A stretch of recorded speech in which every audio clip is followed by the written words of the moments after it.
Ele é uma das figuras mais nefastas, mais criminosas que existem na extrema-direita. Que foragido é esse que todo mundo sabe onde está? E por que nada acontece com ele?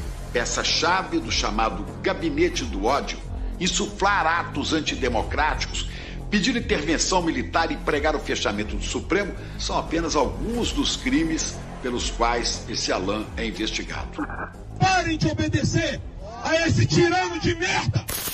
Desde junho de 2024, a jornalista do ICL, Juliana Dalpiva, tem sido alvo de ataques virulentos nas redes sociais. O Alan dos Santos forjou uma conversa que nunca existiu e cita meu nome, usa a minha foto.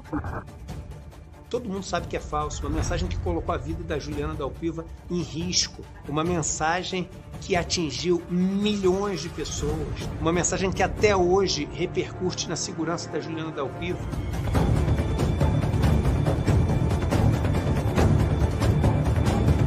Não adianta vocês fazerem campanha contra mim, porque eu vou continuar fazendo meu trabalho como jornalista como eu sempre fiz.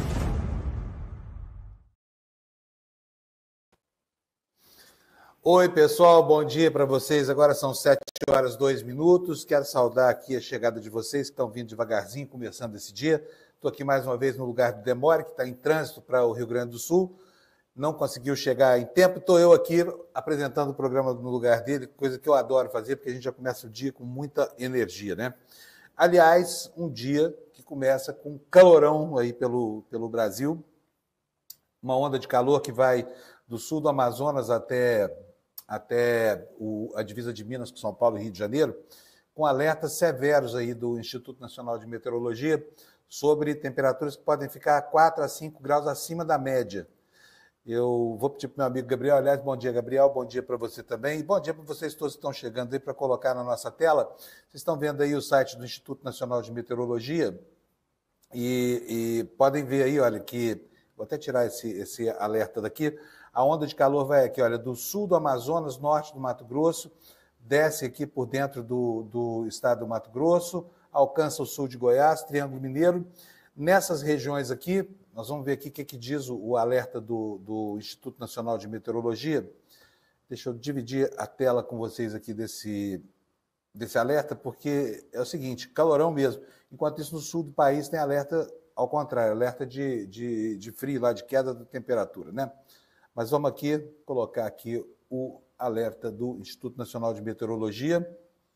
Está aí, olha, nessa faixa toda alaranjada que eu falei, que vai lá do sul do Amazonas até a divisa de Minas com São Paulo e Rio de Janeiro. As áreas afetadas serão Triângulo Mineiro, Alto Paranaíba, centro de Minas, sul de Goiás, Campinas, oeste de Minas, sul e sudeste de Minas, norte do Mato Grosso, São José do Rio Preto, sudeste, sul mato-grossense, sul do Amazonas, noroeste goiano, leste de Rondônia, nordeste mato-grossense, Madeira, Guaporé, leste do Mato Grosso do Sul, nordeste de Minas, sudeste paraense, macro metropolitana paulista, Campo das Vertentes, etc, etc. Então, toda essa região aí, pessoal, fique antenado aí, porque o dia vai ser quente, umidade do ar baixíssima lá em Brasília, níveis abaixo até do deserto do Saara. Então, tomem bastante água, façam hidratação, evitem fazer esporte, porque sair na hora da baixa umidade relativa do ar pode colocar até a sua vida em risco, tá certo? Então, muito cuidado você aí. Olha, o noticiário hoje passa por várias coisas. Passa pela questão do ministro Silvio Almeida, nós vamos aqui ver o que tem nos jornais hoje sobre esse caso aí. Ainda não está, ninguém sabe direito o que é qual é o conteúdo dessas denúncias, né? Eu vou tirar minhas notificações aqui, porque senão você ficar ouvindo esse barulhinho do WhatsApp. E, enquanto isso, o ministro foi chamado, já prestou explicações para a Comissão de Ética Pública, mas vai ter que prestar explicações aí para a Controladoria Geral da União, para um monte de gente que quer saber o que foi que aconteceu. E me parece que o zeitgeist dele não vai bem, o espírito do tempo que para sobre ele aqui, porque a Janja publicou uma foto, né, uma foto beijando a testa da Daniele. É um sinal de que o governo talvez tenha comprado a versão dela, e tudo isso caminha para ser um grande escândalo de natureza política no Brasil, né? E é uma pena, porque o Silvio Almeida é um ministro de quem se espera muito. Então, tomara que isso tudo não passe de algum mal entendido, essa coisa do mais, as informações vão em sentido contrário, tá? O governo comprou, sim, a versão da Aniele. Paralelamente, nós tivemos aí o Datafolha mostrando que é um fenômeno aí que é alvissareiro, porque parece que a essa altura do campeonato, o Pablo Marçal bateu no seu teto. Ele que vem fazendo uma campanha integralmente pela internet, que representa efetivamente um risco para a nossa democracia. Agora, vocês sabem, nós vamos ver daqui a pouquinho o Datafolha, o que me espanta nessa história toda do Pablo Marçal é que em São Paulo, né, locomotiva do Brasil, a cidade supostamente mais desenvolvida, 1 em cada 5 paulistanos acreditam nesse pária, nesse lixo da política, desse lixo do campo da comunicação, e essa gente toda age como se fossem aí justiceiros atrás de, sei lá, de uma vindita para suas frustrações, porque não é possível. Não tem ninguém no Brasil hoje que não saiba, entre os que conhecem o Pablo, mas segundo o Datafolha ele é conhecido por aí, cerca de 40% das pessoas, que não saiba que esse cara é bandido, começou a vida associado ao crime, inventando trampas na internet para lesar pessoas. Então, assim, hoje é um milionário, essa coisa toda, mas que diabo de homem é esse? Que imagem é essa de bem-sucedido que é tão prezada pela Faria Lima? Fala sério. Vou contar uma historinha aqui para vocês antes da gente começar a entrar no noticiário. Eu conheço uma pessoa, uma garota, 19 anos de idade, filha de um banqueiro, um Faria Limer, desses aí que andam fazendo campanha declarada pelo Pablo Marçal. Gente, a pressão dele sobre a filha é um negócio absurdo. Vi as correspondências entre ambos aqui no WhatsApp, ele falava assim, olha, o Pablo Marçal não é uma opção. E aí começa a usar argumentos de natureza pessoal. Filha, você quer me prejudicar votando Boulos? Você tem que votar no Pablo Marçal. Então você imagina esse voto de cabresto dentro de casa, o desespero dessa gente. Agora, sabe, esses banqueiros brasileiros estão construindo assim, uma escala de valores muito complicada. Porque desde quando um homem com a capivara desse Pablo Marçal é agora exemplo de pessoa bem-sucedida? Fala sério. Vocês acham mesmo que alguém que começa no crime organizado foi condenado? Não, ele foi condenado. Não é uma leivosia, não, tem um processo de investigação.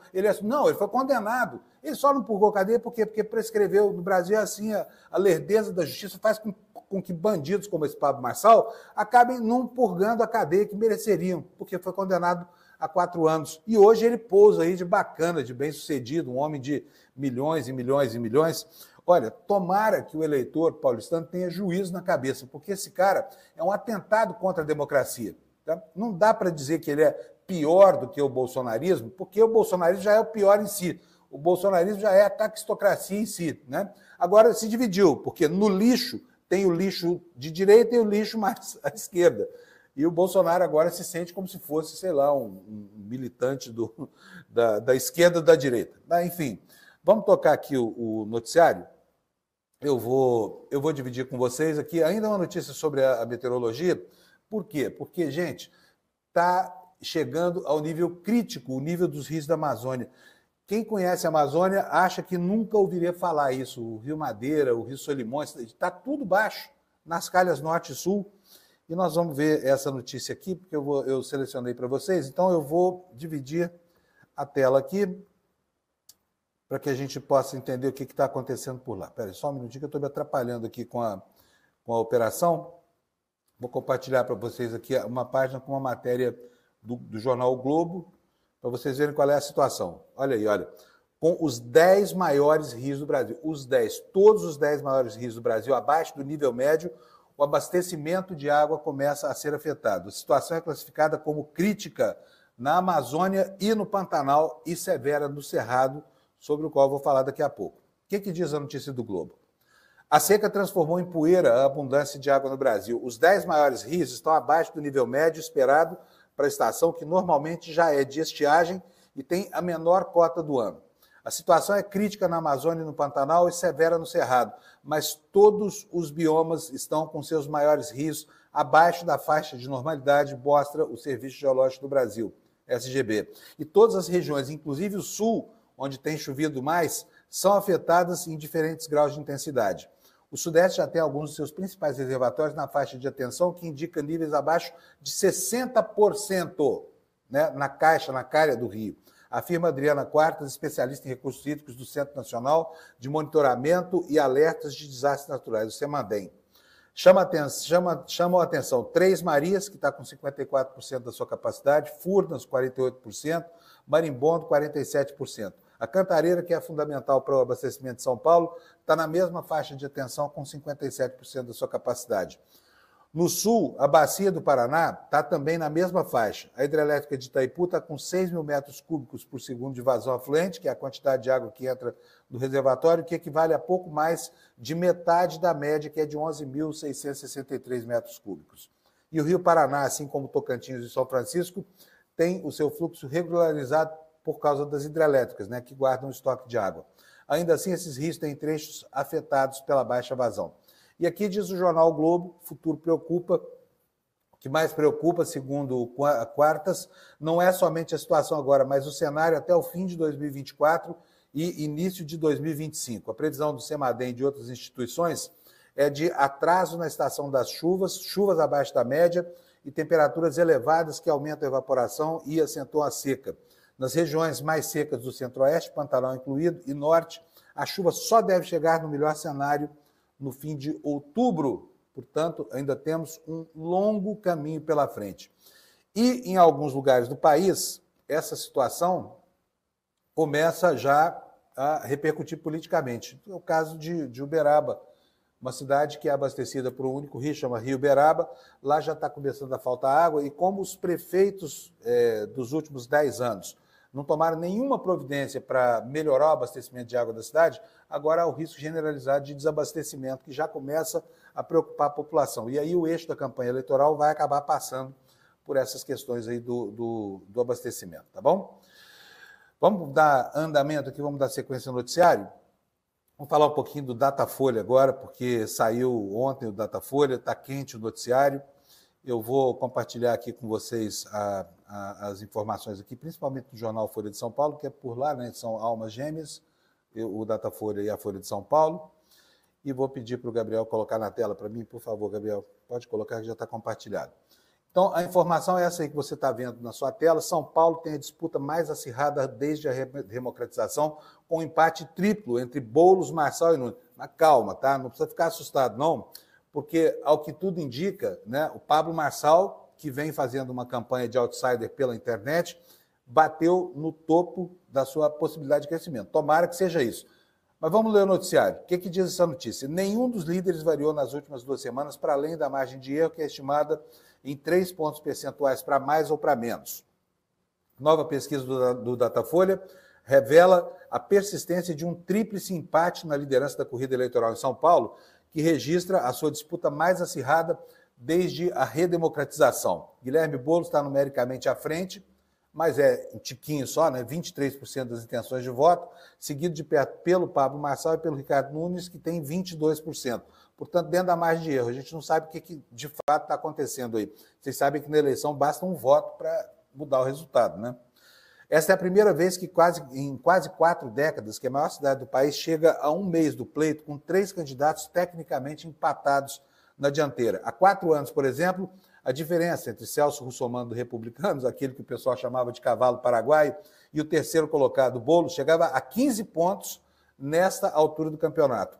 A menor diferença entre os 2 primeiros até então havia sido registrada em 2004, com José Serra 4 pontos percentuais à frente da Marta Suplicy, que hoje é vice do candidato do PSOL. Nenhum dos líderes variou nas últimas 2 semanas, para além da margem de erro, que é estimada em 3 pontos percentuais, para mais ou para menos. Mas as sutis oscilações foram celebradas com mais entusiasmo pela campanha do candidato à reeleição. O prefeito Nunes havia oscilado para baixo entre a primeira e a terceira semanas de agosto. Mas agora ele inverteu a curva e viu a sua taxa de menções variar 3 pontos para cima. Boulos não se moveu em relação ao levantamento anterior, enquanto Marçal viu seu crescimento desacelerar e agora oscilou só 1 ponto. Esses resultados, segundo o jornal o Globo, indicam o saldo dos primeiros dias da propaganda eleitoral, que começou a ser veiculada na última sexta-feira. O único entre os líderes da disputa que não tem direito a espaço no rádio e na TV, Marçal viu a rejeição embicar para cima diante dos ataques dos adversários, o que ajuda a explicar o freio no ritmo de crescimento do ex-coach. São 38% que dizem que não votariam de jeito nenhum nesse candidato horroroso do PRTB, taxa que era de 34% há 2 semanas e de 30% um mês atrás. Portanto, ele ganhou 8 pontos percentuais na sua rejeição. Quisera que essa rejeição fosse maior ainda, que chegasse além de 50%, porque não haveria risco nenhum da eleição dessa coisa horrorosa chamada Pablo Marçal. Adversários avaliam que Marçal atingiu um teto de intenções de voto e atribuem sua desaceleração a uma alegada falta de traquejo do ex-coach em apresentar propostas concretas. Já na campanha do PRTB, a leitura é que Marçal ainda tem potencial para subir e conseguiu consolidar seu eleitorado, mesmo sob ataque de todos os lados, é o que diz aí a reportagem do jornal O Globo. E agora, nós vamos ver como é que está a repercussão dessa estagnação aparente, do Pablo Marçal entre as campanhas dos seus adversários, porque eles estão celebrando isso. Afinal de contas, o homem saiu do nada e vinha subindo como um foguete. Gabriel, põe na tela para a gente, por favor. Tá aí, olha, Datafolha, campanhas comemoram a desaceleração de Marçal e falam em teto e voto útil contra o ex-coach. O que é que diz a notícia? As campanhas dos candidatos à Prefeitura de São Paulo reagiram de formas distintas à pesquisa divulgada pelo Datafolha nesta quinta-feira. Em geral, todos comemoraram a desaceleração do empresário Pablo Marçal, do PRTB, que permanece empatado tecnicamente na liderança com Boulos e com Ricardo Nunes. O entorno do empresário, por outro lado, acredita que ele ainda tem um potencial de crescimento e que consolidou seu eleitorado mesmo sob ataques de todos os lados. Ele oscilou de 21 para 22, Nunes de 19 para 22, Boulos permaneceu paradinho ali em 23%. A margem de erro é de 3 pontos percentuais para mais ou para menos, ou seja, não é possível apontar quem é que está na frente. No Datafolha anterior, Marçal tinha crescido 7 pontos percentuais. Agora parou. Tomara que isso seja um movimento que represente o que está acontecendo mesmo na curva da campanha, né? E vamos continuar aqui com as constatações dessa rodada do Datafolha. Apesar de fazer a campanha só pela internet, já que o PRTB, o partido dele, não tem direito a tempo de televisão, o Pablo Marçal soube explorar com a técnica dele, aquela técnica horrorosa, mas soube explorar e veio crescendo, o que mostra que as redes sociais hoje são realmente um elemento muito importante na composição do quadro eleitoral. Na tela, por favor, Gabriel. Vamos colocar, olha aí, a Datafolha. Marçal se torna mais conhecido e tem rejeição como obstáculo em meio a ataques de rivais. E aí eu vou perguntar para vocês agora aqui uma coisa e a resposta eu vou dar daqui a pouquinho, tá? Vocês acham que o horário eleitoral gratuito ainda é importante na formação do quadro eleitoral? Vocês acham que os programas na televisão são importantes? Ou vocês acham que as redes sociais são hoje o grande palco dessas campanhas? O comício eletrônico pelas redes sociais é mais efetivo do que os programas de televisão. Tem análise boa daqui a pouquinho na imprensa hoje também, e eu vou dizer para vocês qual é. Mas o que está dizendo aí o Datafolha nessa notícia que a gente está trabalhando agora? Marçal se torna mais conhecido e tem rejeição como obstáculo em meio a ataques de rivais. Os eleitores que conhecem o influenciador subiram de 67% para 76%, ou seja, de cada 4 pessoas, 3 sabem quem é esse cabra da peste chamado Pablo Marçal. Enquanto intenções de voto estacionam e a proporção dos que jamais votariam nele oscila para cima, ou seja, já é super bem conhecido e agora o que cresce não é mais a intenção de voto, é a rejeição a ele, que é ótimo. Entre os candidatos que lideram a disputa à Prefeitura de São Paulo, Pablo Marçal foi quem mais cresceu em grau de conhecimento dos eleitores. Portanto, a campanha dele é muito efetiva na internet, não é verdade? Mesmo sem tempo no horário eleitoral em rádio e TV, o influenciador atingiu 76% nesse quesito, o que inclui o total dos que o conhecem muito bem, um pouco ou só de ouvir falar. Na pesquisa anterior, divulgada em agosto, ele tinha 67%, agora tem 76%. Marçal se tornou mais conhecido em um período em que entrou no alvo central dos ataques dos adversários, inclusive na propaganda eleitoral. Ao mesmo tempo, a rejeição dele oscilou 4 pontos para cima e atingiu 38%. E é a maior numericamente entre todos os candidatos, indicando que um obstáculo crescente à campanha do influenciador se interpôs entre ele e as suas pretensões. Os dados são da mais recente pesquisa do Datafolha, realizada na terça e quarta. margem de erro de 3 pontos para mais ou para menos, levantamento contratado ao Datafolha pela TV Globo e pela Folha de São Paulo, ouviu 1.204 eleitores em São Paulo. O levantamento aponta um empate técnico na liderança da corrida entre Boulos com 23%, Marçal com 22%, Ricardo Nunes também com 22%. Em relação ao índice de conhecimento, Boulos oscilou de 84 para 86 e Nunes de 85 para 90. Ou seja, dos três que estão na ponta, Pablo Marçal ainda é o menos conhecido, mas agora essa diferença entre os que o conhecem e os que não o conhecem é menor, o que significa que ele está chegando no teto da sua possibilidade de se tornar conhecido nesses dias que faltam. Aliás, faltam 25 dias, hein, para o último programa da propaganda eleitoral, que vai acontecer no dia 3 de outubro, 2 dias antes da campanha.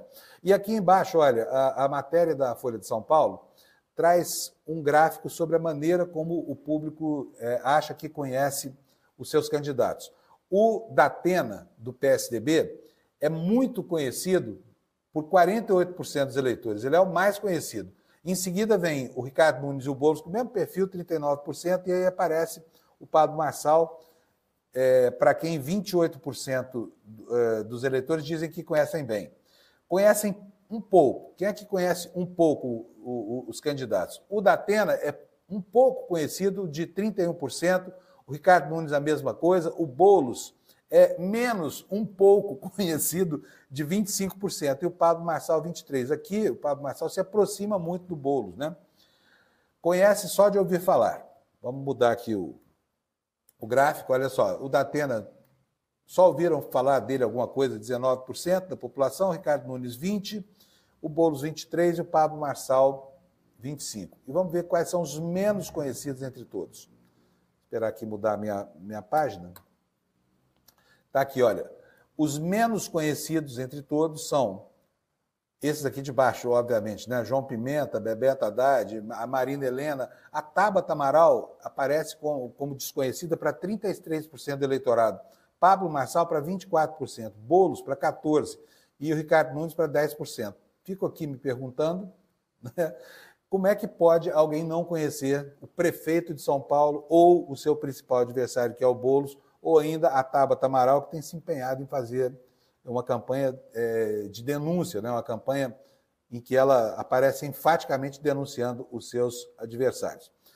Vamos tratar agora, gente, do segundo turno. Vamos saber agora como é que vai ser a questão do segundo turno, porque essa pesquisa também checa este ambiente, o ambiente projetado lá para o segundo turno, e aí, né, como são 3 candidatos despontando lá em cima, é feita a confrontação desses quadros. Gabriel, por favor, põe na tela para mim. Vamos lá, está aí na tela. Nunes tem vantagem no segundo turno contra Boulos entre homens, tá? Entre homens. Vamos ver aqui por segmentos o que acontece. Em uma simulação de segundo turno, o prefeito Ricardo Nunes mantém-se à frente de Boulos na maior parte dos segmentos na pesquisa mais recente de intenção de votos do Datafolha. Os principais grupos em que o atual ocupante do edifício Matarazzo tem folga são evangélicos, ali tem 33%, e em grupos como homens, católicos e com menor renda. E o Boulos oscilou positivamente em relação à pesquisa anterior do início do mês. Ainda, se antes havia segmentos onde o congressista do PSOL estava numericamente à frente, como pessoas pretas e mulheres, nesta rodada o Boulos oscilou negativamente e, apesar de empatado, está atrás numericamente de Nunes. Nos dados globais, se o segundo turno da eleição paulistana fosse em hoje, 49% optariam pelo atual prefeito e 37% escolheriam Boulos. Em relação ao levantamento dos dias 20 e 21 de agosto, Nunes registrou uma oscilação positiva de 2 pontos e o deputado federal oscilou 1 ponto para baixo. A pesquisa foi realizada na terça-feira e na quarta-feira, com 1.204 eleitores, como eu já falei, não vou repetir aqui as informações técnicas de registro dessa pesquisa, e cada segmento, segundo a reportagem, tem uma margem de erro específica que é importante para definir se um dos pré-candidatos está na frente ou então empatado tecnicamente. Então vamos ver aqui, olha, resultados por gênero. Nessa rodada de 20 a 21 de agosto, Nunes registrava 11 pontos de diferença em relação a Boulos entre os homens. Na pesquisa atual, o prefeito oscilou de 47 para 52 e Boulos foi de 36 para 35, aumentando a distância para 17 pontos. Entre mulheres, Nunes fica à frente no limite da margem de erro, tem 47 e Boulos tem 39. Mas se você botar 3 para baixo no Nunes e 3 para cima no Boulos, eles quase empatam ali, tá? No limite da margem de erro. Vamos ver agora por religião. Nunes fica à frente entre os 2 grupos pesquisados pelo Datafolha, que são os católicos e os evangélicos. A diferença no primeiro grupo, católicos, portanto, é de 16 pontos, já que o prefeito marcou 52% e Boulos ficou com 36%. Entre evangélicos, porém, a diferença chega a 33 pontos. E aqui a gente vê com muita ênfase a atuação dos pastores nos cultos neopentecostais, porque isso virou uma praga, né? Vocês viram outro dia aí as denúncias de que nos cultos da Universal, os pastores da Bahia, por exemplo, se engajaram de vez na campanha e são ali obrigados a transformar o púlpito em palanque. Para quê? Para pedir voto para os candidatos deles lá. Então o quadro é esse. Entre os religiosos, o Boulos perde feio aqui, o Nunes fica com 60%, o Boulos fica com um pouco mais de 30%. Por critério étnico-racial. No quesito racial, o prefeito fica à frente do congressista entre as pessoas brancas, tendo 51% contra 36% de Boulos.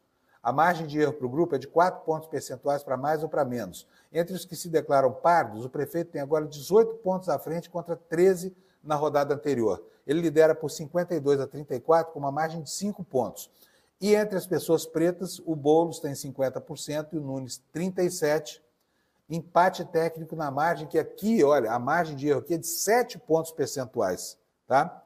É justamente no grupo que mais beneficia o Guilherme Boulos, né? Agora, fiz uma pergunta para vocês há algum tempo atrás. Vocês acham que o horário eleitoral gratuito é importante? Essa campanha que está na televisão é capaz ainda de firmar opinião, de cabalar votos? Olha, tudo diz que sim, né? Apesar do surgimento das novas mídias, apesar desse novo ambiente informacional, o horário eleitoral gratuito está fazendo com que as pessoas mudem de opinião, converjam num sentido, não converjam no outro, não convirjam no outro. Eu vou aqui compartilhar a tela com vocês para que vocês possam ver o que está acontecendo aqui em relação ao Datafolha. A conclusão é de que sim, o horário eleitoral gratuito ainda é importante. Está aí matéria do jornal Valor, é uma análise do César Felício que diz o seguinte: a pesquisa do Datafolha indica que o horário eleitoral faz sim diferença em São Paulo. Segundo essa análise, o horário eleitoral gratuito ainda é um fator importante para a definição do voto em São Paulo. A pesquisa do Datafolha de intenção de voto para prefeito, que foi divulgada nessa quinta, resolve a dúvida que havia sobre a relevância dessa propaganda mencionada na coluna Pergunte e Dados, publicada no Valor anteriormente. O prefeito de São Paulo, Ricardo Nunes, que é candidato à reeleição e proprietário de 65% do tempo de propaganda na TV, foi o que mais cresceu na pesquisa, passando de 19% para 22%. Pablo Marçal, PRTB, que é senhor absoluto das redes sociais, e sem um segundo sequer no horário eleitoral, cresceu também, só que só 1 ponto, passando de 21 para 22, que não significa absolutamente nada, já que a margem de erro da pesquisa é de 3 pontos, no geral. A variação é pequena para ambos, mas quando se olha a curva dos últimos levantamentos, se pode notar uma mudança de tendência. É um panorama completamente diferente do que havia até a semana passada, quando o influencer havia subido 7 pontos na rodada anterior e Nunes caído. O que limitou Marçal nessa rodada e favoreceu Nunes é que o candidato do PRTB não evolui bem fora da esfera do bolsonarismo, e Nunes manteve o que tinha nesse segmento. Marçal tem 48% das intenções de voto de quem optou pelo ex-presidente Jair Bolsonaro em 2022 e Nunes somente 31%. Mas entre os lulistas, o prefeito tem... Vocês acreditam nisso, gente? Quem vota em Lula, 19%, 1 a cada 5, vai votar no atual prefeito de São Paulo. E o Pablo Marçal tem um percentual mínimo, 2%, mas é incrível que tenha, né, que não tenha zero absoluto.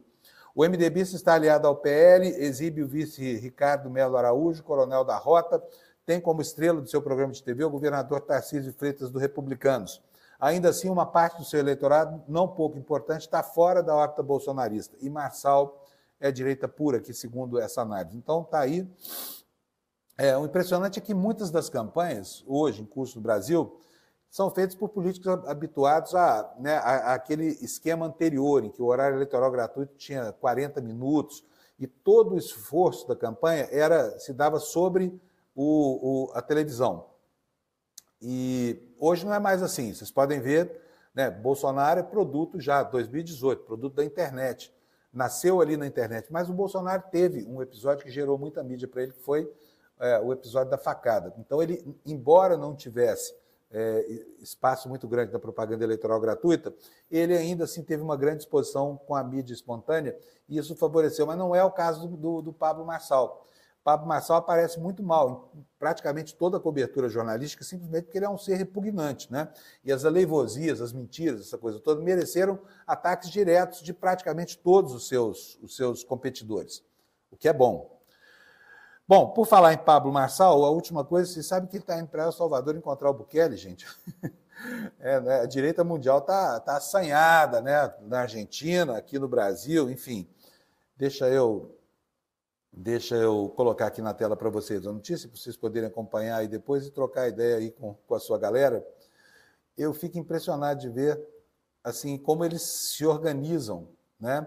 Como eles se organizam globalmente e tentam se apoiar. Está aí a notícia do site Metrópolis. Marçal embarca para El Salvador, deve se reunir com Bukele. Candidato PRTB à Prefeitura de São Paulo, Pablo Marçal ainda pretende se reunir com o Javier Milei, presidente da Argentina, e com o Donald Trump. Está ficando importante ele, né? Está crescendo. Para quem era até outro dia só um extorsionário, um ladrãozinho da internet, Pablo Marçal.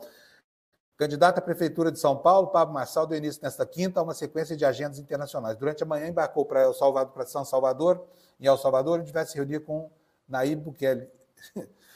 O influenciador não deu detalhes sobre o cronograma da viagem, mas, segundo interlocutores, ele também tenta encontros com o presidente da Argentina e com o ex-presidente dos Estados Unidos, Donald Trump.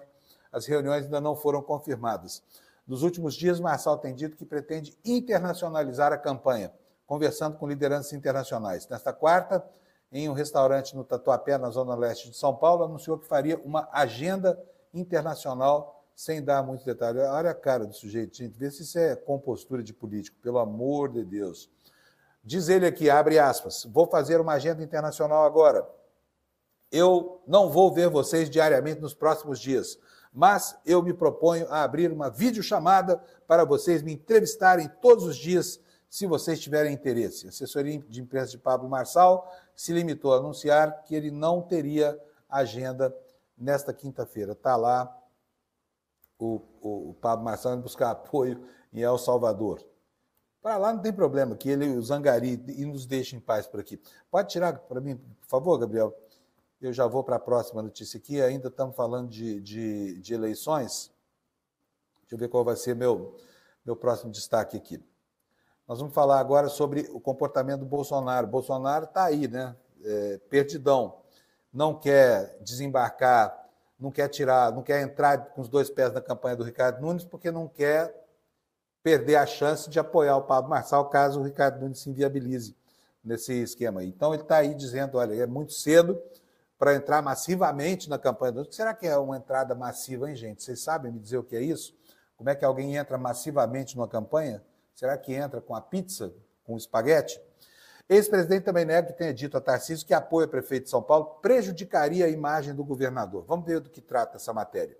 O ex-presidente Jair Bolsonaro disse nesta quinta-feira avaliar ser ainda cedo. Olha, faltam 28 dias para a eleição, hein? Mas, enfim, acha que é muito cedo para expressar um apoio massivo ao atual prefeito de São Paulo, Ricardo Nunes, candidato à reeleição. Ele ainda afirmou que tem preferido estar presente em cidades em que os nomes apoiados por ele possuem risco de não chegar ao segundo turno. Nesta quinta-feira, o ex-mandatário participou em Belo Horizonte de um ato em apoio a Bruno Engler, do PL, apoiado por ele a Prefeitura da capital mineira.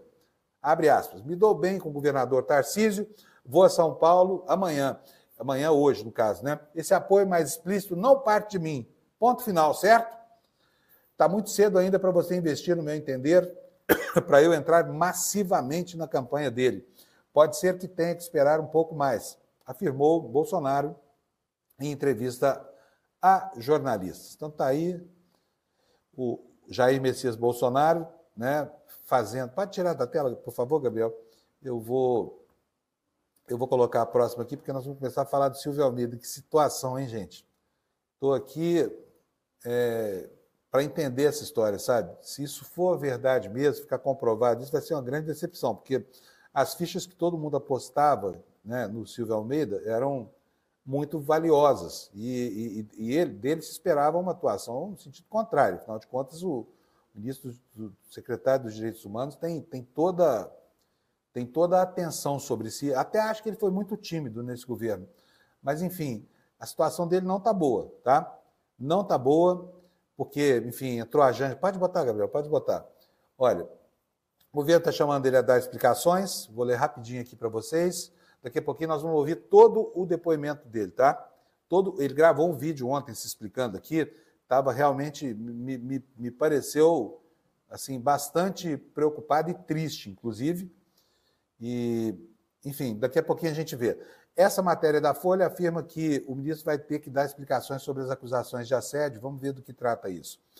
E não é para pouca gente, não, hein? Olha, o Palácio do Planalto divulgou uma nota para dizer que o ministro dos Direitos Humanos e Cidadania, Silvio Almeida, foi chamado para dar explicações sobre denúncias de assédio sexual que teria entre as suas vítimas a ministra da Igualdade Racial, Aniele Franco. Essa nota afirma que o ministro Silvio Almeida foi chamado esta noite, ontem, portanto, né, para prestar esclarecimentos ao Controlador-Geral da União, Vinícius Carvalho, e ao Advogado-Geral da União, Jorge Messias, por conta das denúncias publicadas na imprensa contra ele.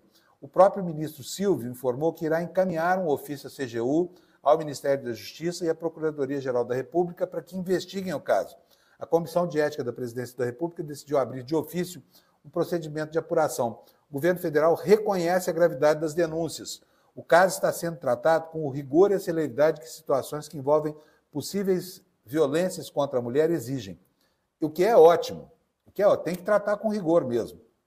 O ministro nega as acusações e afirma que ele mesmo pediu as investigações.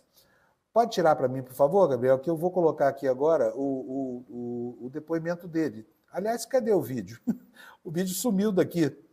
Gabriel, eu vou carregar de novo aqui o vídeo do Silvio Almeida. A gente vai dar um tempinho aqui e vamos ouvir aqui o que foi que ele disse, porque é importante ouvi-lo, né? Afinal de contas, o Silvio Almeida tem uma reputação excelente, assim, um homem preocupado, a vida inteira militando pelos direitos civis, tudo na luta contra o racismo. Então, enquanto processa o vídeo aqui, vamos para as outras reportagens do dia. Vocês sabiam que tudo isso já era conhecido pelo governo? Estava ali rodando, circulando, assim, a boca miúda. Passou semanas. Quem traz a informação é a Mônica Bergamo. Nós vamos ver aqui o que ela está falando aqui na coluna dela hoje, porque são informações importantes que nos dão ideia, nos dão o clima, né, que está acontecendo, o que está rolando lá dentro do Palácio do Planalto e nas adjacências. E está aqui, olha, a informação que eu vou botar na tela. Bota para mim, por favor, Gabriel. Olha, está aí. Ministra Aniele Franco relatou assédio de Silvio Almeida a integrantes do governo Lula, ou seja, o caso já era conhecido. A versão da Aniele já era conhecida. Não quero tratar isso como versão, o relato da Aniele já era conhecido. Mas, diz aqui o intertítulo da matéria, ela optou pelo silêncio público para não prejudicar o governo. E o ministro nega com absoluta veemência que tenha praticado os atos que agora lhe são imputados. A ministra da Igualdade Racial, Aniele Franco, relatou a integrantes do governo que havia sido assediada sexualmente pelo ministro Silvio Almeida. Procurada pela coluna da Mônica Bergamo, em junho, Aniele não confirmou nem negou o episódio, impedindo que o caso viesse a público já naquela época. De acordo com seus interlocutores, a ministra não queria transformar o caso em um escândalo público para não prejudicar o governo Lula. Ela foi procurada por mais de um jornalista no período, mas preferiu guardar silêncio e não formalizou a denúncia. E é uma postura muito parecida com qualquer mulher que sofre assédio, tem dificuldade em tratar do assunto no seu ambiente profissional. Você não pensa que porque é ministra, que está lá na esplanada, porque o governo é uma instância muito vigiada pela sociedade, que isso é diferente. Portanto, a preocupação com a repercussão deve ter sido um elemento muito importante na conformação desse caso. Mas vamos seguir aqui o que diz a Folha de São Paulo, a Mônica Bergamo, na Folha de São Paulo. O ministro nega com absoluta veemência, aspas, repudio tais acusações com a força do amor e do respeito que tem pela minha esposa e minha filha. Nós vamos ver daqui a pouquinho esse depoimento. O chefe da pasta diz que irá oficiar a Controladoria-Geral da União, o Ministério da Justiça e a Procuradoria-Geral. Vamos ouvir, então, o Silvio Almeida? Já está aqui, eu vou colocar para vocês, tá bom? Preste atenção ao que ele vai dizer. Eu quero, em primeiro lugar, repudiar com absoluta veemência as mentiras, as falsidades que estão sendo assacadas contra mim. Eu quero também repudiar tais acusações e faço isso com a força do amor, do respeito que eu tenho pela minha família, pela minha esposa, pela minha amada filha de 1 ano de idade. E em meio a essa luta que eu travo diariamente e faço isso com toda, enfim, com todo carinho, com todo cuidado que eu tenho com os direitos humanos que estão trazendo nesse país. Mas toda e qualquer denúncia, ela deve ter materialidade. Entretanto, o que a gente consegue perceber justamente nessa matéria são ilações absurdas que têm o único intuito de me prejudicar, de apagar a minha história e as histórias que eu tento contar com a minha vida, com a minha luta. Eu confesso para vocês que é muito triste viver tudo isso, que isso está doendo na minha alma, do fundo do meu coração, mas eu quero dizer que é um grupo, certamente, querendo diminuir minha existência, querer imputar a mim condutas que são coisas que eles praticam. E com isso o Brasil perde a pauta dos direitos humanos, perde a pauta da igualdade racial e perde principalmente o povo brasileiro. Eu quero dizer que toda e qualquer denúncia, ela deve ser investigada com todo o rigor da lei, mas para tanto é necessário, é preciso que os fatos sejam expostos, para que eles possam ser apurados. É preciso saber o que de fato aconteceu. E não apenas base em mentiras, denúncias anônimas, coisas que não se pode comprovar.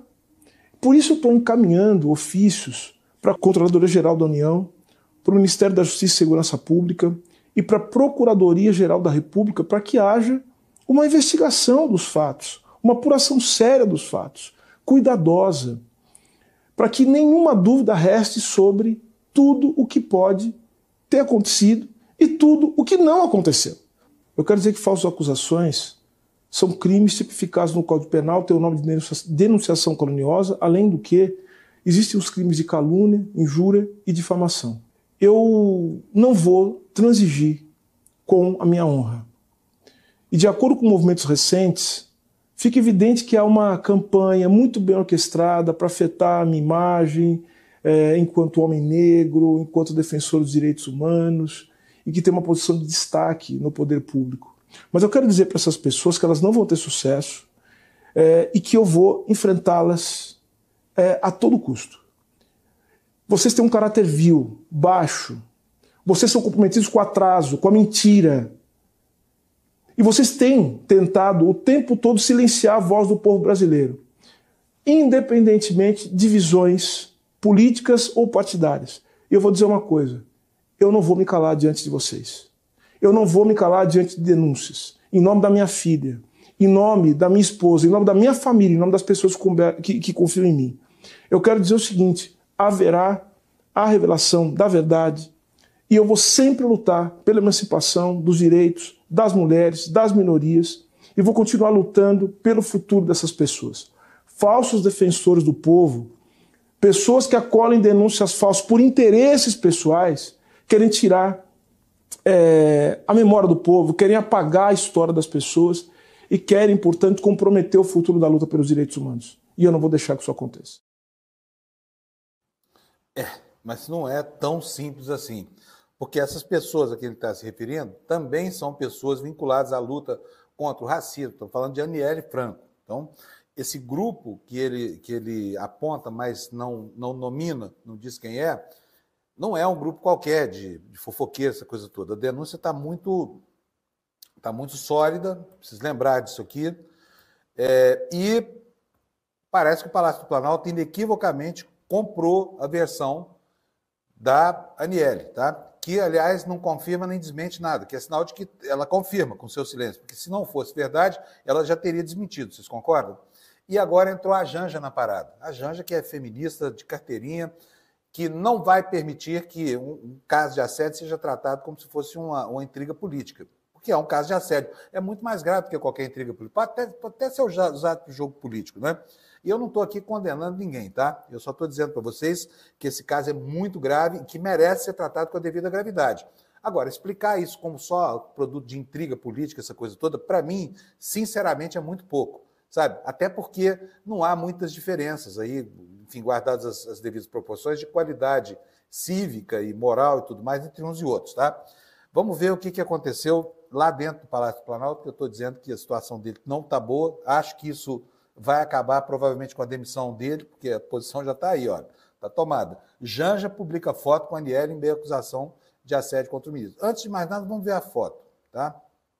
Olha aqui, ó. A foto que está aqui, olha, no stories da Janja, é essa aqui. O que é isso aí? É uma mulher consolando o outro com um beijo na testa. Vocês podem ver que a cara da Aniele aí, o rosto da Aniele, é de tristeza e a Janja aparece como uma pessoa que a acolhe. Então, essa imagem aí, enfim, fazendo uma análise semiológica aqui, rasteira, essa imagem diz muito. Ela é uma posição. Vocês concordam comigo ou não? Ela é uma posição. E a posição é uma posição de defesa da Aniele. Defesa descarada, defesa clara. Né? Vamos ver o que diz a Folha de São Paulo sobre isso. A primeira-dama, Rosângela da Silva, a Janja, publicou no Instagram uma foto com a ministra da Igualdade Racial, Aniele Franco, que teria sido vítima de assédio sexual por parte do ministro dos Direitos Humanos, Silvio Almeida. Mais cedo, nesta quinta-feira, a organização Me Too Brasil confirmou que recebeu acusações de assédio sexual contra o ministro. A entidade mantém o anonimato das supostas vítimas, mas uma delas seria a Aniele Franco.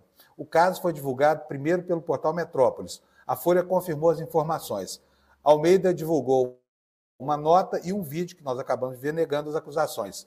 Na imagem compartilhada pela primeira-dama, Janja aparece dando um beijo na testa de Aniele sem texto ou legenda. A ministra ainda não se manifestou sobre o caso. O fato de não haver ali uma mensagem textual diz muito sobre a intenção da divulgação dessa foto, né, gente?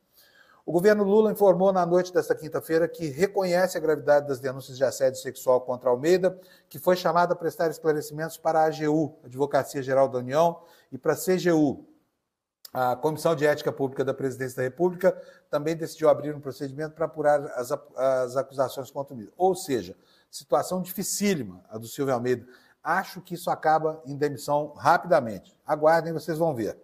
O ministro Silvio Almeida, aqui abre aspas, o ministro Silvio Almeida foi chamado esta noite a prestar esclarecimentos ao Controlador-Geral da União, Vinícius Carvalho, e ao Advogado-Geral da União, Jorge Messias, por conta das denúncias publicadas pela imprensa contra ele, informou o Palácio do Planalto.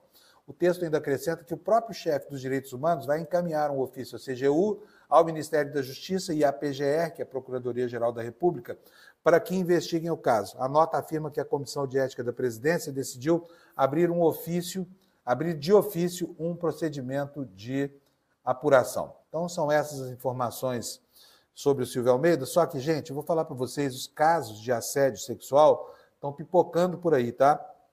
Depois de meses de denúncias seguidas, os funcionários do Poder Judiciário do Rio de Janeiro conseguiram afastar, no dia de ontem, um tenente-coronel que foi acusado de bater na própria mulher e que era o chefe do Serviço de Inteligência do TRF-2 lá no Rio de Janeiro.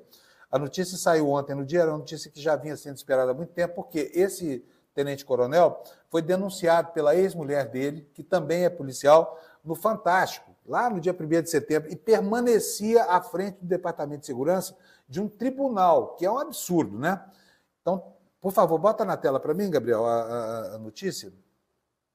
Tá aí, olha, PM investigado por agressão contra a delegada é afastado de cargos. Não é só um PM, é um PM super empoderado, tá?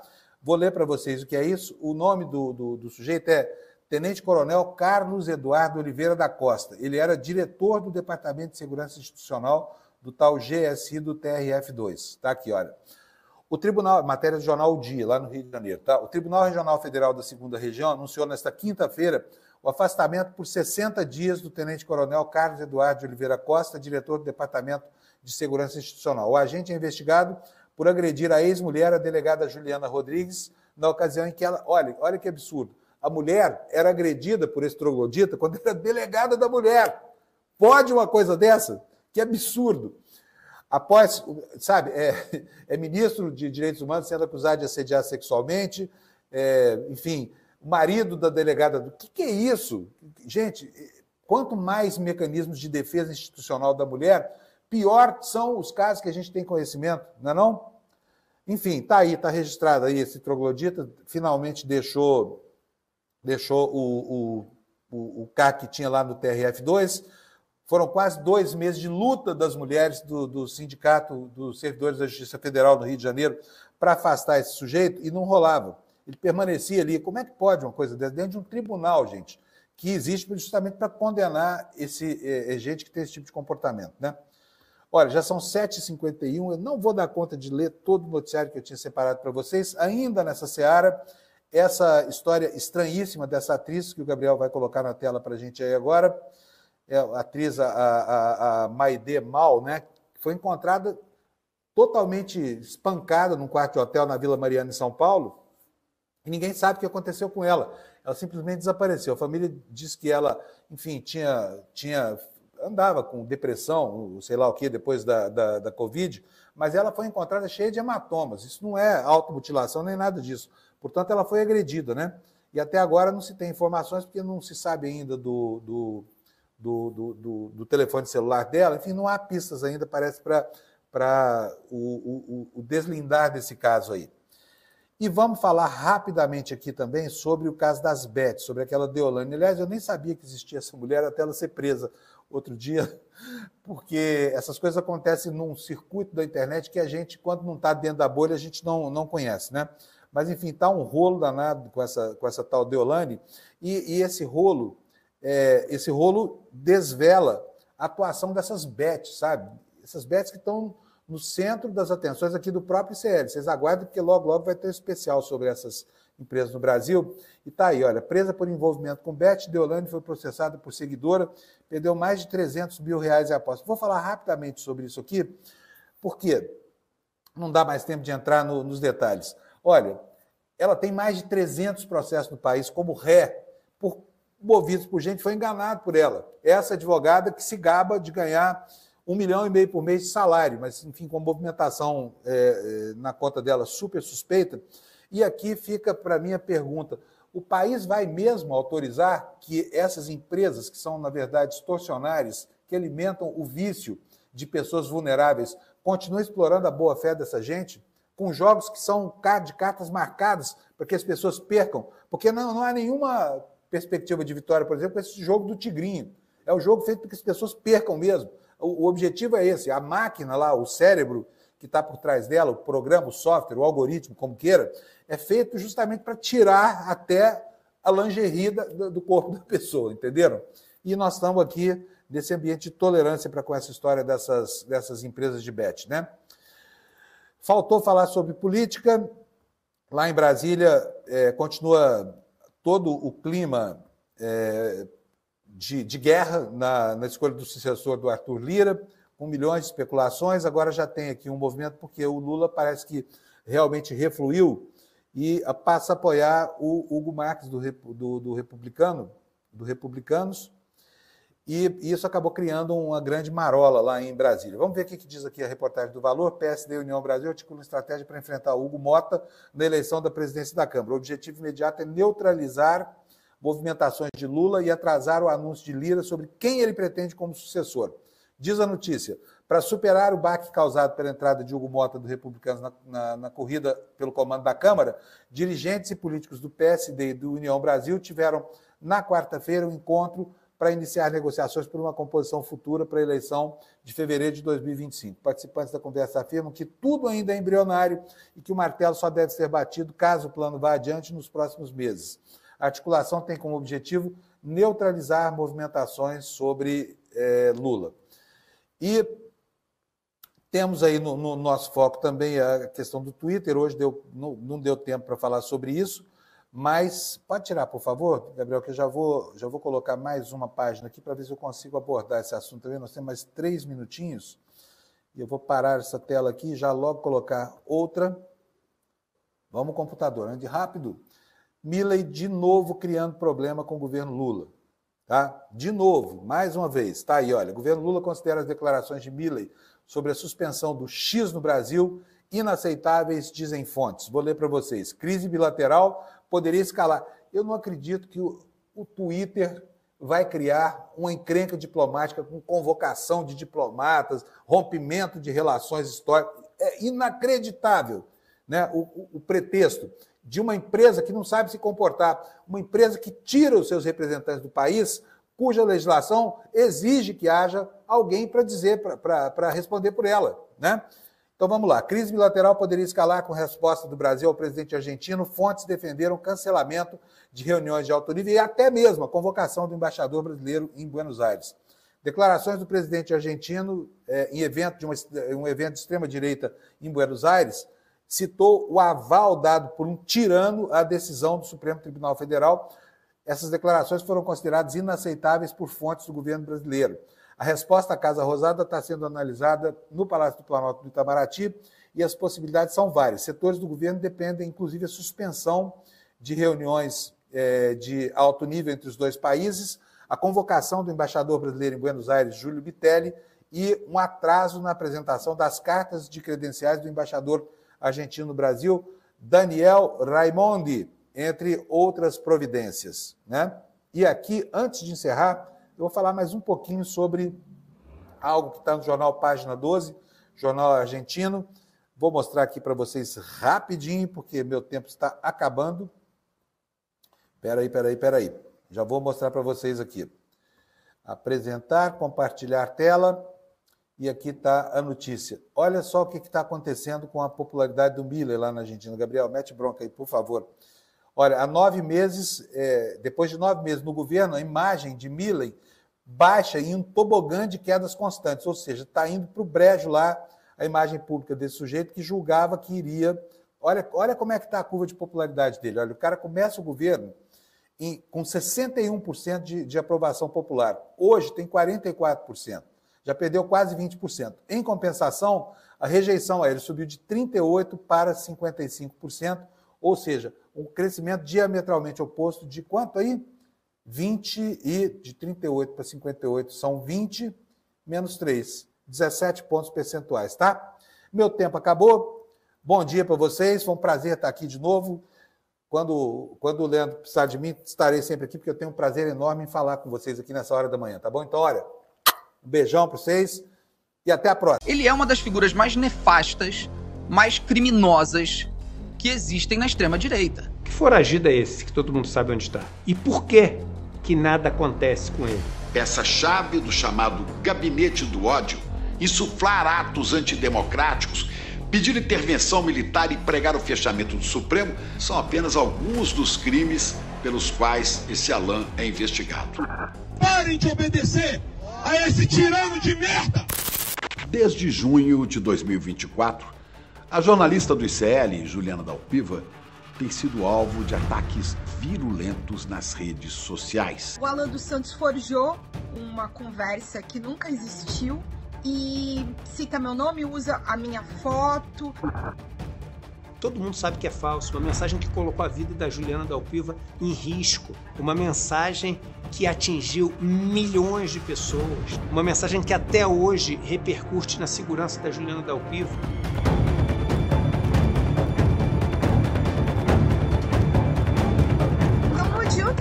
Fazerem campanha contra mim, porque eu vou continuar fazendo meu trabalho como jornalista como eu sempre fiz.